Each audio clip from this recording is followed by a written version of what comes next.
Hi friends, very good morning. ఈరోజు Monday కదా అండి. మా చిన్నక్క బియ్యం పోస్తా అనేసి అన్నది పలక్నామా దగ్గర. శివయ్యకి దీపం పెట్టి ఇంట్లో పూజ కంప్లీట్ అయిపోయిందండి.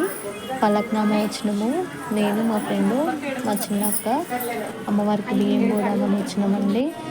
సండే అయితే రష్ ఎక్కువ ఉంటారు కదా, మండే రోజు వచ్చినాం. మండే నాకు చాలా ఇష్టం. అలా అనేసి అమ్మవారి దగ్గరికి వచ్చి అమ్మవారికి బియ్యం పోసినామండి. దర్శనం మంచిగా అయ్యింది. మేము ముగ్గురము ఇంకా ఇద్దరిని కలిపి 5గురం కలిపి అమ్మవారికి బియ్యం పోసినామండి. దర్శనం అయిపోయిన తర్వాత పక్కన హోటల్లో పూరి తినేసి వచ్చినాం. పోయేటప్పుడు అమ్మవారి దర్శనం చేసుకోలేదు మెయిన్ రోడ్ మీద.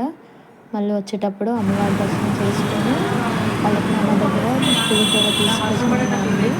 అది ఇక్కడ పావురాలు కనిపిస్తుంటే ఫుడ్ కోసం బాగున్నాయండి. అక్కడ ఉన్న ప్రసాదంలో కొంచెం పెట్టిన మరి